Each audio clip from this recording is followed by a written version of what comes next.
Hello everyone, welcome back to my YouTube channel. Now, do you see this scums? So this video short to show you how to transform that into here, sparkling clean boiler. So this is actually my 8 boiler.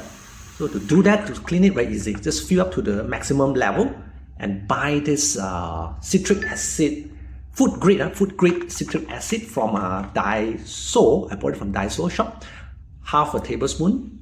Okay, and then just boil it. Just boil it for 10 minutes. See for yourself. Turn on the power, boil it, and in the process of boiling, I will show you.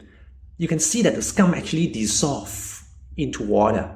Now this is acidic, so therefore it works with only stainless steel cookware only. Yeah, 304, SUS 304 or SUS 316 stainless steel grade cookware only.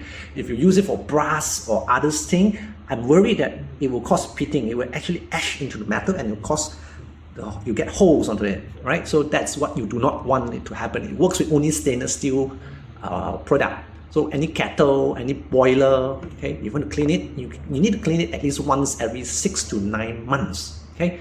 So it's clean now after 10 minutes. You just need to boil for 10 minutes, but it's not all. After that, you need to neutralize the acid by using soap, yes, dishwasher. Just wash it, and then the bristle that you use, you can also wash the wipe the outer surface so that the outer surface will be new again, right? So this video will show you how to transform it and how to neutralize the acid, because acidic, you do not want it to stay on the surface, so you use soap to neutralize it. This is acid-base reaction that you learn in high school, right?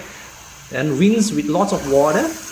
Okay, you can see the surface, outer surface, so clean up because just now the bristle has some acid on it, citric acid. So I wiped the exterior surface and then I wipe it with cloths. You see, sparkling clean. Remember, subscribe for more. Bye.